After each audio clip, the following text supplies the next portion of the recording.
Hürmetli vatandaş leksiyelerimizi davamlaştırımız. Bugün Çeşla 2019 yıl 11. ayının 27. günü haftaki çarşamba. Leksiyeni davamlaştırımız mavzumunda. Amerika Koşmuş Ştatları Devlet İşler Katibi Şangan halkını tebrikledi. Cumhuriyet Partiyası'nın kişilik hukuklu bastırganlığını ayıpladı. Mavzulu haber 11. ayının 26. gün Amerika Ovası'nın Xitay Til programması ilan kılındı haber. Bundan başlandı. Amerika Koşmuş Ştatları'nın Devlet İşler Katibi Mike Pompeo 11. ayının 26. günü Şangan'da raylara ötküzülgen sayılan münasebeti bilen Şangan halkını tebrikledi.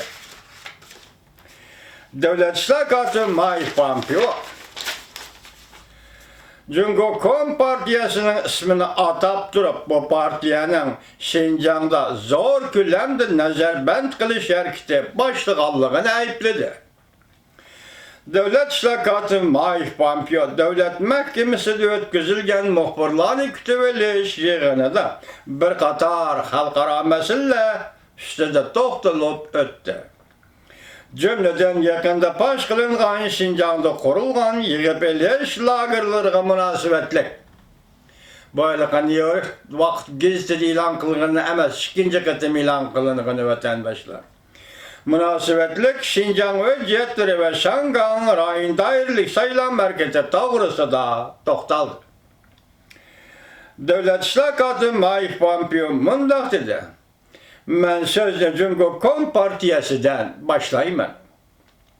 Yakında ilan kılıngan Şinjan hücciyetlerini biz hemimiz gördük.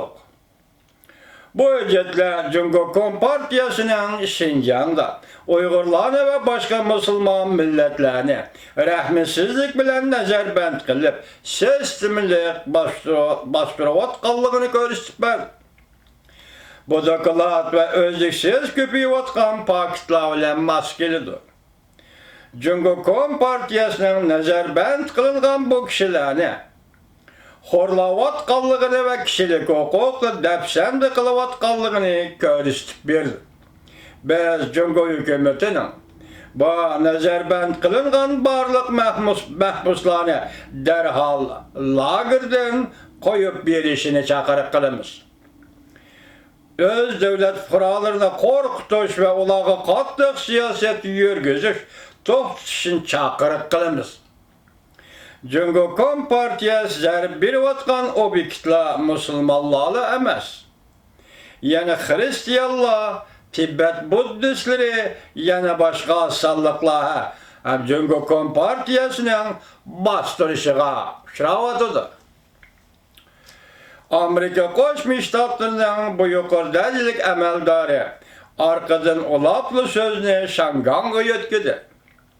O mındak dedi, biz Şangan halkının 11. ayının 24. günü erken ve adil, asayişlik bir muhitçide sayılan ötkezgenliğini tebrikleyimiz. Amerika demokratik kıymet kararlarını devamlı kollaydı. Şangan'da bir devlet değişiklik düzenleri am kişisi de negizlik erkinlik kapalet kılış bu Şangan halkının arzusudur. Amerika Ovası muhbiri Devlet İşler Katibi Mike Pompeo'ga Devlet Meclisi makullagan Şangan kişilik hukuk ve demokratiya kanun layihesi Prezident Trump'ın imza koyuşu doğrusu teklif bilemsiz dep sual koygandı muhbir. Devlet İşler Katibi Mike Pompeo mundaq cevap verdi. Ben bu sualga cevap verelmeymen dedi.